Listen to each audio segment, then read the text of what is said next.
बदलते आधुनिक परिवेश में मानसिक स्वास्थ्य और आंतरिक शांति आज एक बड़ी चुनौती बन चुकी है। इस चुनौती का समाधान ज्ञान, विज्ञान और अध्यात्म के संतुलन सम्मेलन में देश भर से आए 1500 से अधिक शिक्षकों, प्राचार्यों, अध्यात्म जगत के विशेषज्ञों और शिक्षा क्षेत्र के प्रतिष्ठित हस्तियों ने भाग लिया। कार्यक्रम की शुरुआत दीप प्रज्वलन एवं गुरुवाणी से हुई, जिसके बाद international peace conference on mental health and wellness विषय पर संवाद सत्र आयोजित हुआ। Shri Ram society of real education की चेयरपर्सन डॉक्टर अमृता ज्योति ने कहा कि मानसिक शांति के बिना कोई भी समाज या व्यक्ति अपने लक्ष्य को प्राप्त नहीं कर सकता। इंटरनेशनल पीस कॉन्फ्रेंस में around more than 100 schools have participated और doctor Ravi Atre from UN, doctor Jitendra Singh from PhD Chamber of Commerce, Rajiv ji from Art of Living National Director, panel of the Amrita Hospital, doctor Saroj, Dr. Rakesh, he came from Finland, he was the counselor, and all have taken the session on the mental health and the wellness of the student. देखिए, बच्चा जब पैदा होता है तो वो स्वाभाविक रूप से पीसफुल होता है, तो वो जो अशांति उसके जीवन में आती है वो आती है कि जो इंफॉर्मेशन आज हमें टेलीविजन से, सोशल मीडिया से माइंड में जा रही है और उसको ये नहीं मालूम है कि कौन सी इंफॉर्मेशन मेरे लिए है और कौन सी इंफॉर्मेशन मेरे लिए नहीं है। तो उस बच्चे को इसके बारे में ज्ञान देना, उसको अवेयर करना कि मैं कौन से विचार मेरे मन में कब आया, क्यों आया, किस लिए आया, वो मेरे लिए बेनिफिशियल है या नहीं है। तो इस एजुकेशन को देना, जिसको हम कहते हैं सेल्फ अवेयरनेस, मैं अपने बारे में अपने आप को जानूं, मैं अपना सेल्फ इंट्रोस्पेक्शन करूं और जो चीज मेरी प्रकृति के अनुसार, मेरी नेचर के अनुसार ठीक है, उसी के अनुसार मैं अपने जीवन को आगे बढ़ाऊं। और इसी पर ये कॉन्फ्रेंस है और ये कॉन्फ्रेंस का जो है बहुत फायदा होगा आगे आने वाली जनरेशन को। और मैं धन्यवाद देता हूं Shri Ram society, education society को, IEUF को और HPSC। धन्यवाद। ये जो सेमिनार है ना, ये इस वक्त की क्या परमानेंट ज़रूरत है। जब से ह्यूमन बीइंग जन्म हुआ है, जिसका भी इंसान का, अगर आप हमें देखें, अगर महाभारत में चले जाएं या उससे पीछे रामायण में चले जाएं, तो एक जगह पे जिक्र आता है कि श्री रामचंद्र जी को भी मेंटल पीस की रिक्वायरमेंट पड़ गई थी। 14 साल की उम्र में उनको भी ये डिप्रेशन की प्रॉब्लम हो गई थी, उनको भी ये जो मानसिक तनाव का कारण जनरेट हुआ था।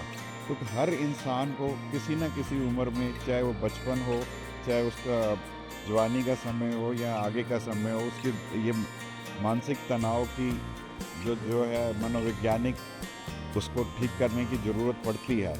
अगर मैं जो आपको बता रहा था रामचंद्र जी का, तो उनको 14 साल की उम्र में ये जानकारी पता लगी कि उनके करके उनकी जो बहन है, उन्होंने बहुत सेक्रीफाइस किया है। तो उनकी बहन ने सेक्रीफाइस किया तो वो परेशान हो गए कि ये क्या हुआ, मेरे जन्म के करके मेरी बहन ने इतना सेक्रीफाइस किया, तो वो भी डिप्रेशन में चले गए। तो उनको इस चीज़ को समझाने के लिए ऋषि मुनियों ने आके समझाया कि ये जो हो रहा है सब आपके करके नहीं होना ही था। तो उनको समझाने के लिए, जैसे अभी बच्चों को प्रॉब्लम आती है कि किसी को मैथ्स में प्रॉब्लम है, किसी को इंग्लिश में प्रॉब्लम है, किसी को सोशल साइंस में प्रॉब्लम है, तो ये प्रॉब्लम है नहीं, ये इल्यूजन है। उसके लिए रामचंद्र जी को समझाया गया कि एक रस्सी के नीचे आग लगाई और उसको घुमाया, तो बोला क्या दिख रहा है, कहते फायर वॉल। फायर बोला कहाँ गया, वो उन्होंने उसको रोक दिया, तो कहते कहाँ गया, कहते वो इल्यूजन था, दिख रहा था। तो वो उनको समझाने के लिए ऋषि की जरूरत पड़ी, उनकी मानसिक स्थिति को ठीक करने के लिए। तो हमारे जीवन में तो रोज़ ही इतने तनाव हैं, इतनी सब चीज़ें हैं कि अगर इस तरह की अगर एक्टिविटी ना करी जाएंगी तो फिर जो है जीना मुश्किल होगा। ये बहुत बड़ी पहल है और बहुत अच्छी पहल है। जब से ह्यूमन बीइंग ने जनरेट पैदा हुआ तब से इसकी ज़रूरत बनी है और अभी तक है। इसको और डीपली समझना चाहिए और इसको ज़्यादा से ज़्यादा स्प्रेड करना चाहिए। Thank you. मेरा नाम प्रोफेसर सरोज यादव है और मैंने NCERT में 35 साल गुजारे हैं और मैंने वहाँ पर डीन एकेडमिक भी काम किया है और मेरा कार्य भी एक तरह से स्कूल हेल्थ एंड वेलबींग पर ही है।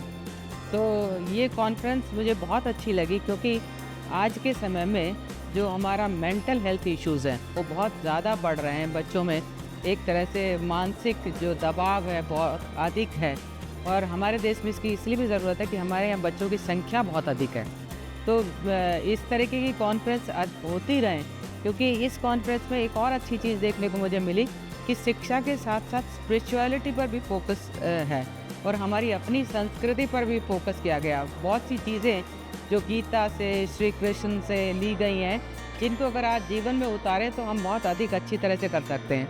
और स्कूल हेल्थ एंड वेलबींग का प्रोग्राम चल रहा है, तो अगर जितने भी हमारे अध्यापक हैं, स्कूल्स हैं, प्रिंसिपल हैं, अगर उसको वो सही मायने में लागू करें तो हम बहुत हद तक अपने बच्चों को फिज़िकली, मेंटली, इमोशनली, सोशली एक तरह से एम्पावर कर सकते हैं। तो ये कॉन्फ्रेंस बहुत अच्छी है, और सबसे ज़्यादा मुझे श्री राम स्कूल और श्री राम सोसाइटी है उसका मैं बहुत बहुत धन्यवाद देती हूँ कि वो इस तरह की कॉन्फ्रेंस की, जिसमें डॉक्टर्स को भी बुलाया, शिक्षाविदों को भी बुलाया, और ऐसी कॉन्फ्रेंसेस अधिक से अधिक होती रहनी चाहिए। तो इसके लिए मैं श्री राम स्कूल का और विशेषकर इनकी वाइस प्रिंसिपल ज्योति जी का बहुत बहुत धन्यवाद देती हूँ कि उन्होंने मुझे ये आने की एक मौका दिया, अपॉर्चुनिटी दी, लोगों की बातें सुनने को मौका दिया और लोग अपनी बात कहने का भी मुझे मौका दिया। धन्यवाद। नमस्कार, मैं Deepti Sharma, the principle of Pragyan public school जेवर और प्रेसिडेंट भी हूँ सहोदया स्कूल कॉम्प्लेक्स एनसीआर ईस्ट की। सबसे पहले मैं हार्दिक धन्यवाद देना चाहती हूँ international United education fraternity trust IUEF को, और साथ में Shri Ram society of real education को, जिन्होंने बहुत ही सुंदर आयोजन किया है इंटरनेशनल पीस कॉन्फ्रेंस का। जहाँ तक बात करते हैं पीस कॉन्फ्रेंस की, तो ये वो मुद्दा है, या मेंटल हेल्थ एंड वेलनेस की जब हम बात करते हैं बच्चों के विषय में, तो ये वो मुद्दा है जिसकी सबसे ज़्यादा ज़रूरत इस समय हमारे समाज को है।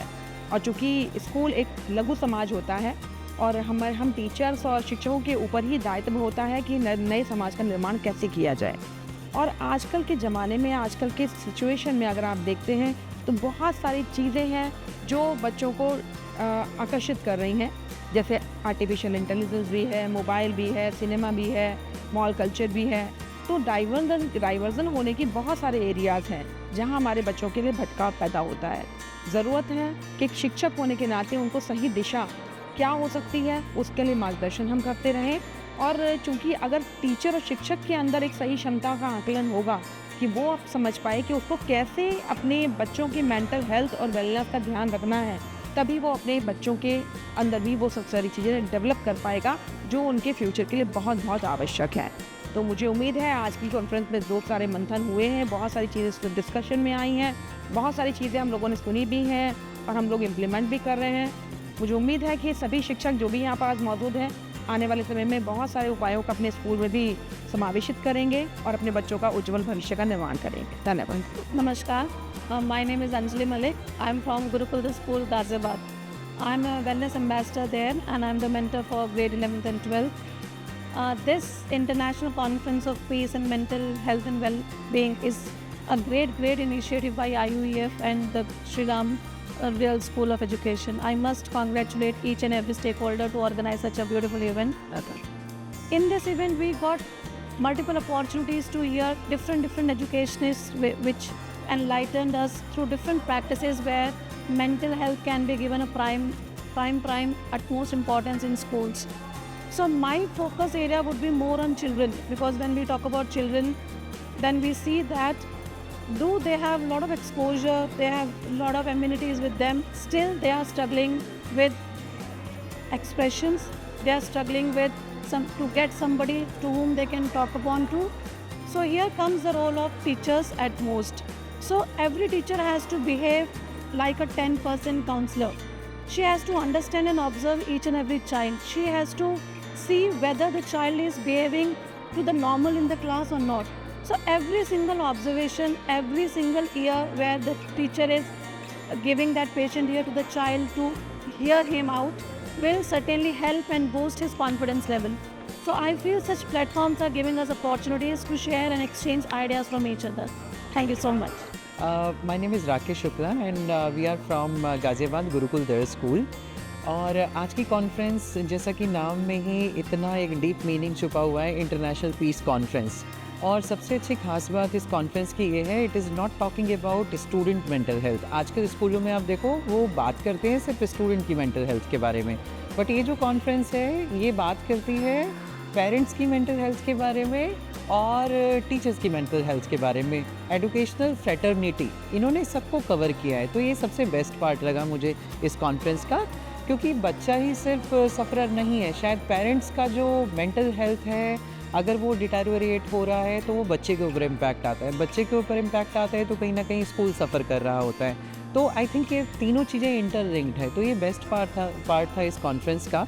तो मुझे लगता है कि यहाँ से आज मेरे लिए नहीं सभी के लिए बहुत बड़ी लर्निंग है कि इन सब चीज़ों को हम लोग इम्प्लीमेंट करें जो आज यहाँ कॉन्फ्रेंस में डिस्कशन हुआ है। मेंटल पीस क्यों ज़रूरी है और सिर्फ स्टूडेंट की नहीं, हर एक स्टेक होल्डर की जो इसमें इन्वॉल्व है। Thank you. इसको मैं बहुत सकारात्मक रूप में देखना चाहता हूँ। ये पहली बार इस तरह का कोई दिव्य आयोजन फरीदाबाद में हो रहा है। अब तक हम हर तरह के आयोजन देखते और करते भी आए हैं, लेकिन यदि हमें हमसे परिचित कराने के लिए और ईश्वर के आदेश की अनुपालना के लिए हम एक सदमार्ग पर चल सकें, तो उसके लिए आयोजन डॉक्टर अमृता ज्योति जी और उनके सभी सहयोगियों ने और HPSC की टीम ने आयोजन किया। इसके लिए मैं बहुत बहुत शुभकामनाएं देता हूँ।